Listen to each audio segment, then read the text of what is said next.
of how all this sounds and can well imagine the judgments you're forming. But if I'm going to explain it to you, then I have no choice but to be candid.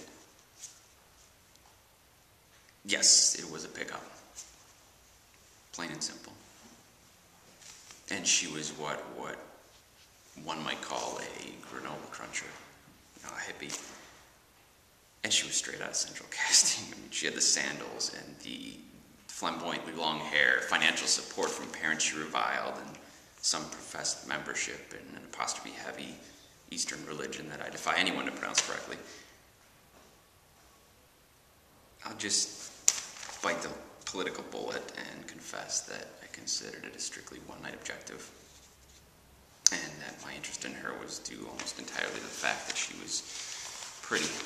She was sexually attractive. She was sexy.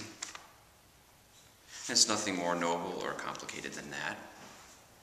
And having had previous dealings with the cruncher genus, I think the one-night proviso was due entirely to the fact that it was unimaginable to talk to her for more than one night.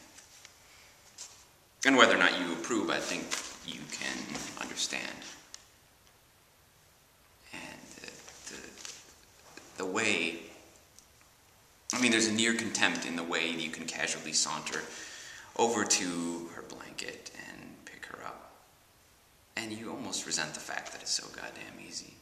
I mean, how exploitative do you feel that it's so easy to make this type feel that you're a kindred soul? You almost know what's going to be said before she opens her mouth. Okay, so there we are in my apartment, and she begins going on about her religious views and her obscure religion's views on energy fields and connections between souls that she keeps calling focus.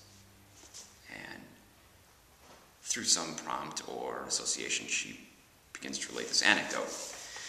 And in the anecdote there, she is hitchhiking. She said she knew she made a mistake the minute she got in the car, but her explanation was that she didn't feel any energy fields until the door was closed and they were moving, at which point it was too late. She wasn't being melodramatic about it, but she said she was completely paralyzed with terror. There was something about his eyes.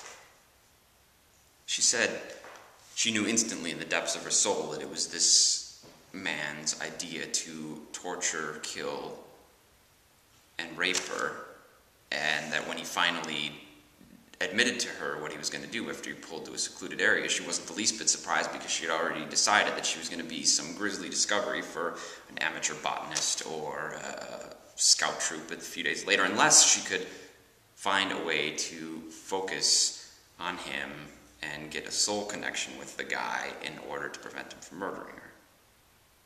Okay? So, by focus, she wanted to intently look at him and see him not as just a threat to her, but as a beautiful and in soul, albeit tormented, person in himself. And I'm aware that what she's about to describe is just nothing more than a stale version of Love Will Conquer All, but just for a minute, bracket your contempt, okay? Just try to see what she has the courage and conviction to really attempt here, because imagine how it would feel for her, for anyone. Imagine how little kid scared you would be, and that this psychopath could bring you to that just by wishing it.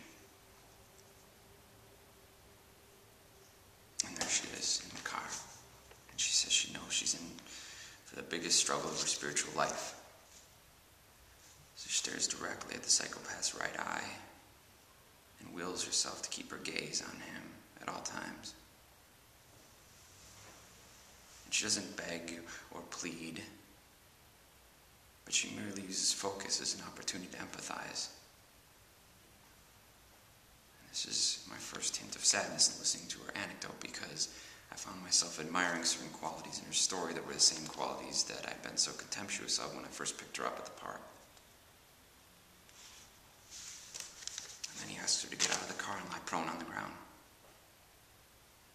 She doesn't hesitate or beg. She's experiencing a whole new depth of focus. She can hear the tick of the cooling car, bees, birds.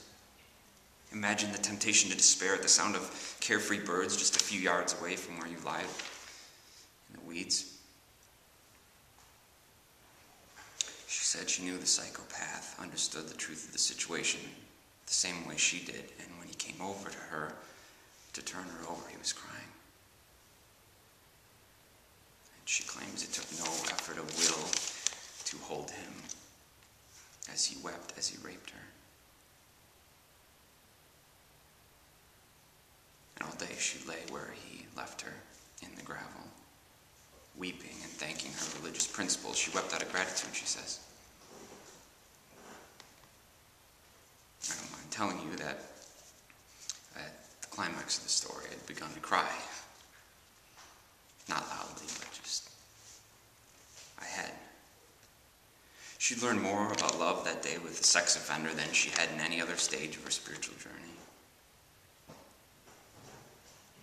And I realized that I'd never loved anyone before. She addressed the psychopath's core concern, the terror of that soul-exposing connection with another human being. And it's not all that different than a guy picking on an attractive girl, pushing all the right buttons to get her to come home with him, lighting her cigarettes and engaging in an hour of postcoital chit-chat, seemingly content and close. When what he really wants to do is give her a special, disconnected phone number and never contact her again.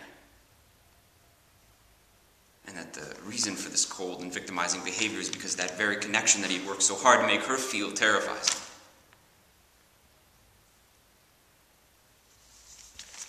You see how open I'm being with you here? Well, I know I'm not telling you anything you haven't already decided that you know.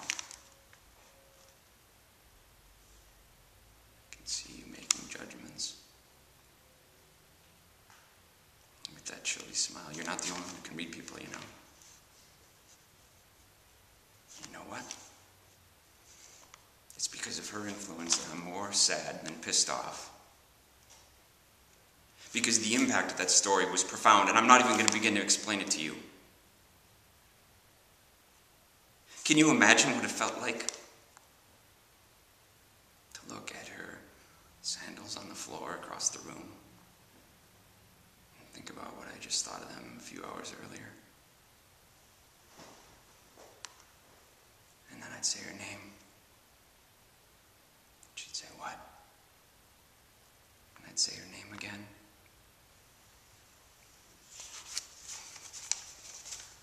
Well, I'm not embarrassed. I don't care how well this sounds to you now. I don't. Can you see why I couldn't just let her go? I mean, I grabbed onto her skirt, and I begged her not to leave. And then I watched her close the door gently and walk down the hallway and never see her again. It didn't matter that she was fluffy, or that she wasn't all that bright. Nothing else mattered. She had all of my attention. I had fallen in love with her. I believed she could save me. Well, I know how this sounds. I could see that look on your face. And I know you. And I know what you're thinking. So ask it. Come on, ask it. This is your chance. Go ahead. I believed she could save me, I said. Ask it. Say something. I sit here naked before you. Say something. Ask it. Judge me, you bitch. Are you all born out? Are you happy now? Well, be happy. I don't care. I knew she could. And I knew I loved.